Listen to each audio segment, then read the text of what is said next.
नमस्कार साथियों, आज 26 नवंबर 2023 है और आज के दिन को हम लोग संविधान दिवस के रूप में मना रहे हैं पूरे भारतवर्ष में। और ये बहुत ही सबसे ज़रूरी पर्व है जो कि मनाया जाना चाहिए हमारे देश में, लेकिन लोगों में जन जागरूकता नहीं है लोगों में, इसलिए हम लोग भारत में इसको बड़े पैमाने पे एक पर्व के रूप में नहीं मना पाते हैं, क्योंकि हम लोगों को जागरूकता की कमी है इस मामले में कि संविधान दिवस की महत्ता क्या है। क्यों हम लोगों को संविधान दिवस बहुत ज़ोर शोर से मनाना चाहिए। हम लोग बोल रहे हैं, लेकिन हम लोग खुद अभी सोसाइटी में ऐसे सोसाइटी में नहीं रहते हैं कि हम लोग सोसाइटी में इसको मनाया जाए। और हम तो अभी महाबोधि टाइम्स के माध्यम से आप सभी लोगों से जुड़ते हैं, तो मैंने सोचा कि 26 नवंबर के दिन आज संविधान दिवस के ऊपर मुझे कुछ अपनी बात को रखना चाहिए। मैं निकला तो था कि चलो कुछ लोगों से बातें सुनेंगे, रिकॉर्ड करेंगे, लेकिन मैं आज संविधान दिवस के शुभ अवसर पर सोच रहा हूँ कि अपनी बात आपसे रखूँ। तो दोस्तों, मैं मानवेंद्र प्रियदर्शी आप सभी को 26 नवंबर 2023 संविधान दिवस की बहुत ही हार्दिक बधाई एवं शुभकामनाएँ देता हूँ तथा मैं श्रद्धांजलि अर्पित करता हूँ तुकाराम ओम्बले की, जिनकी शहादत मुंबई हमले में कसाब द्वारा गोली मारकर कर दी गई थी मुंबई में। इसी दिन 26 नवंबर 2008 को कसाब भारत में आतंकवादी हमला हुआ था। संविधान दिवस के दिन यहाँ पे आतंकवाद चरम पे था और मुंबई के ताज होटल पे हमला हुआ था।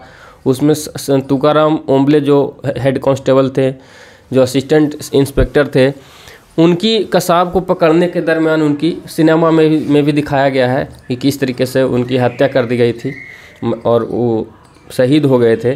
और एक वर्ष बाद सरकार ने सन 26 नवंबर 2009 को उनको सर्वोच्च वीरता पुरस्कार पुलिस सैन्य सेवा में अशोक चक्र से सम्मानित किया था।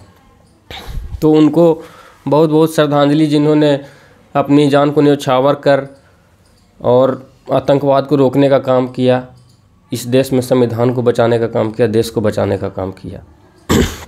दोस्तों, देश को हम लोग कैसे फील कर पाएँ, यह देश को हम लोग कैसे फील करते हैं, या देश हम लोग कैसे बोलते हैं कि हम लोग भारत पे गर्व है, इंडिया पे गर्व है, ऐसा गर्व करने की जो अनुभूति है वो हम लोगों को संविधान से ही मिलती है। भले ही हम लोग उस चीज़ को पकड़ नहीं पाएँ, क्योंकि दोस्तों इस देश में हम लोग जब परिवार के रूप में रहते हैं तो परिवार में भी माता पिता भाई बंधु रिश्तेदारी में भी लोगों की नहीं बनती है।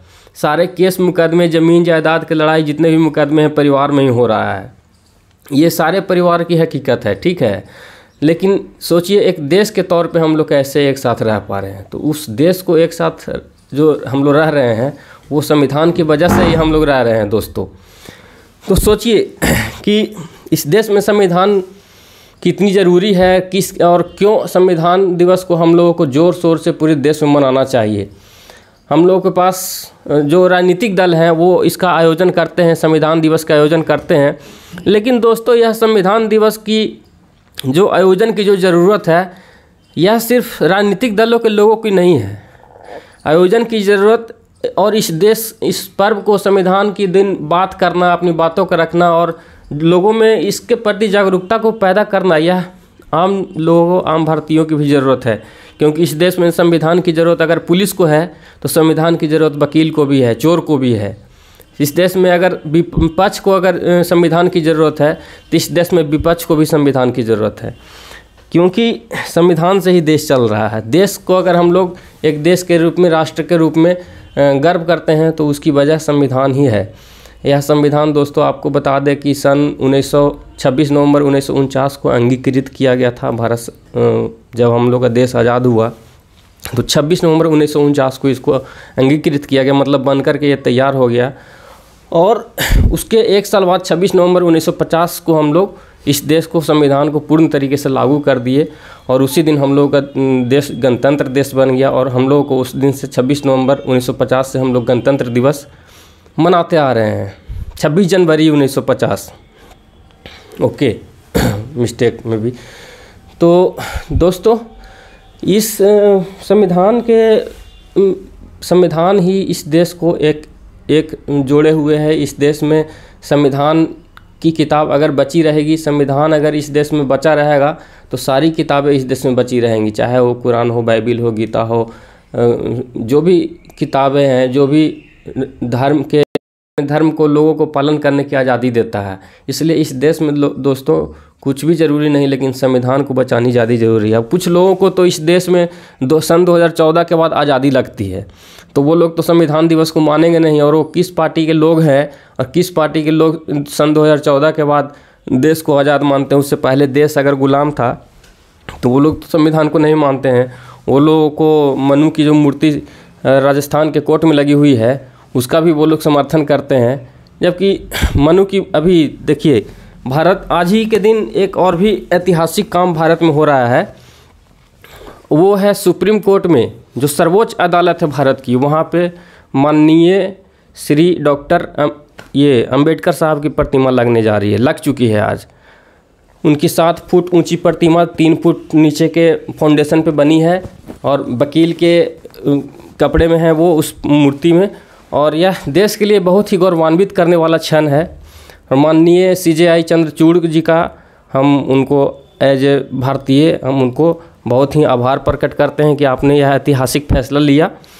जब भी आप आए तो आपका यह फैसला बहुत ही इस देश के जो देश है, देश आपका एक तरह से कृतज्ञ है कि आपने सुप्रीम कोर्ट में माननीय डॉक्टर श्री अंबेडकर का आपने प्रतिमा लगवाने का काम किया। यह काम दोस्तों बहुत पूर्व ही हो जाना चाहिए था, ये बहुत लेट से हो रहा है। सुप्रीम कोर्ट जैसी जगह पे अंबेडकर की मूर्ति जो है, जब यह देश बना था तो उसी समय 8 साल 5 साल या सेम डे ही लग जाना चाहिए था अम्बेडकर की मूर्ति। या चलो, लेकिन चलिए देर आए दुरुस्त आए, काफ़ी ही सराहनीय। और हम लोग चाहते हैं कि भाई हम लोग संविधान दिवस को महत्ता को समझें, हम लोग संविधान की महत्ता को समझें और इस देश में जो एकता अखंडता है सभी उसकी हम लोग अच्छे से इस देश में मिल कर के रहें, नफ़रत में नहीं रहें। और एक तरह से आपको अभी ट्विटर का वगैरह का ट्रेंड की भी हम बात कर लेते हैं, क्या चल रहा है ट्विटर पे, फेसबुक पे कौन क्या लिख रहे हैं, ज़रा मैं आपको बता देने का काम करना चाहता हूँ। 2 मिनट का और समय दीजिए, क्योंकि संविधान दिवस की महत्ता बहुत बड़ी है। कौन क्या बोल रहा है सर, ज़रा सुनिए। दिलीप मंडल मछली फ्राई खा रहा है। अच्छा, आज ही संविधान के दिन। तो वही तो आज़ादी है ना। अच्छा, समझे, एकदम हिलसा मछली बनवा रहा है, कुछ रेहू कतला टाइप। तो अच्छी बात है भाई, संविधान दिवस को आप पूरा एंजॉय कीजिए, हर किसी। हाँ, खाने पीने का यहाँ रोक टोक नहीं है, संविधान ही आपको खाने की भी आज़ादी देता है। अगर संविधान आपने बचा लिया तो सब कुछ आप बचा लेंगे इस देश में। और संविधान इस देश में पिछले जब आज़ादी ही 2014 में हुई है, तो इसका मतलब संविधान भी खतरे में है सन 2014 से। तो 2024 का चुनाव जो है वो आम भारतीयों को सोचना चाहिए। मैं किसी पार्टी का नाम नहीं ले रहा हूँ, मैं इशारों में बात कर रहा हूँ, मैं नाम लेकर के भी बोलता हूँ, लेकिन लोगों को समझ जाना चाहिए कि सन 2014 से देश आज़ाद हुआ है। तो फिर संविधान वो लोग गोडसे को पूजा करते हैं भाई, वो लोग गोडसे को मनाते हैं, और उनका जो सर्वोच्च जो आदमी होता है, नेता होता है, वो जा कर के गांधी को प्रणाम करता है। इस तरीके का यहाँ पे RSS जो कभी इस देश को संविधान को माना नहीं है, तो क्या चाहता है RSS यहाँ पे मनुवाद, RSS ही के वजह से ही है तो राजस्थान के कोर्ट में मनु की मूर्ति लगी हुई है ना। अगर RSS रहे तो सारे कोर्टों में मनु की मूर्ति लग जाएगी, कोर्ट ही बंद हो जाए यार। राम राज जब आ जाएगा तो राम राज में कोर्ट की क्या आवश्यकता है। फिर फैसला कौन करेगा। राम राज मतलब वो नहीं है, हम राम राज बोल रहे हैं कि अच्छा राज, कानून का राज। राम राज मतलब जो पूर्व की जो वर्ण आधारित जो व्यवस्था थी, राजा आधारित जो व्यवस्था थी, उसके बारे में बोल रहा हूँ। यह संविधान ही है जिसके वजह से चाय बेचने वाले का बेटा प्रधानमंत्री बन रहा है, तथाकथित चाय बेचने वाला। मैं तो मानता नहीं हूँ कि वो कभी चाय बेचे होंगे। वो विदेश में भी रह लिए, हिमालय में तपस्या भी कर लिए, भिक्षा भी मांग लिए, यूनिवर्सिटी से पढ़ भी लिए, और उस ज़माने में मतलब ये उनका डिग्री छपा हुआ निकल रहा है, जिस ज़माने में हाथ से लिखित डिग्रियाँ निकलती थी भारत के विश्वविद्यालयों से। तो दोस्तों, दिलीप मंडल बोल रहे हैं कि भारतीय संविधान हर नागरिक को धर्म को मानने की स्वतंत्रता देता है। धर्म के आधार पर शासन द्वारा भेदभाव का निषेध करता है। इसे संविधान निर्माताओं ने पर्याप्त माना था, जो कि मेरे हिसाब से सही भी है। सेक्युलर शब्द यूरोप से आया है, जब राज्य ने चर्च यानी धर्म को पीछे खदेड़ दिया और राजकाज में पादरियों की भूमिका खत्म कर दी।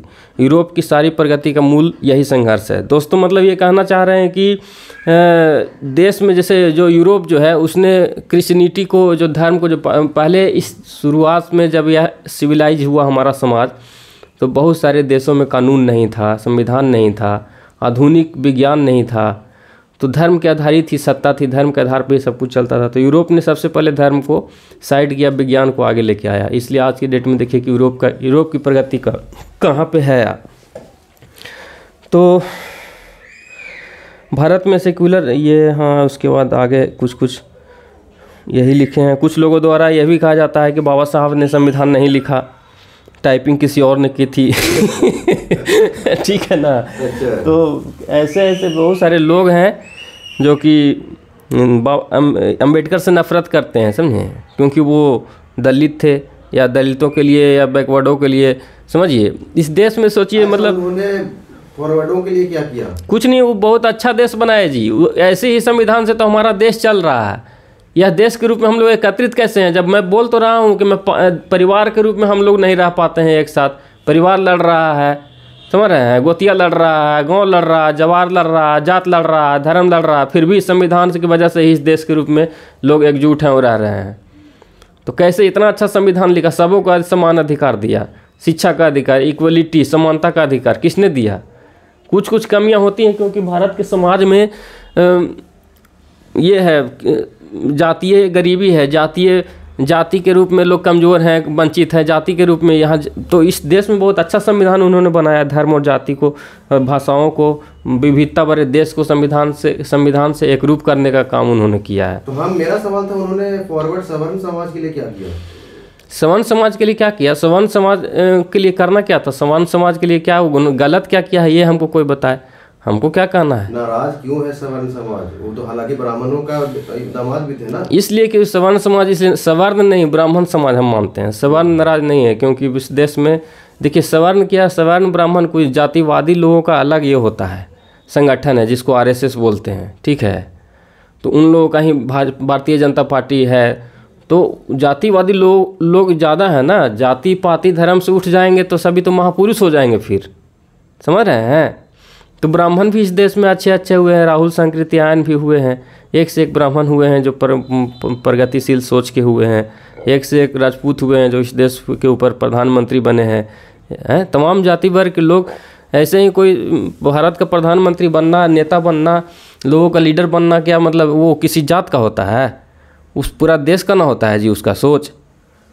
हम लोग बोल रहे हैं, हम लोग खुद जाति से ऊपर नहीं उठ पाए, लेकिन हम लोग खुद सोचिए कि संविधान के बारे में इतनी बात कर रहे थे। संविधान किसी को सुपीरियर नहीं बनाता है, संविधान एकता और समानता की बात करता है।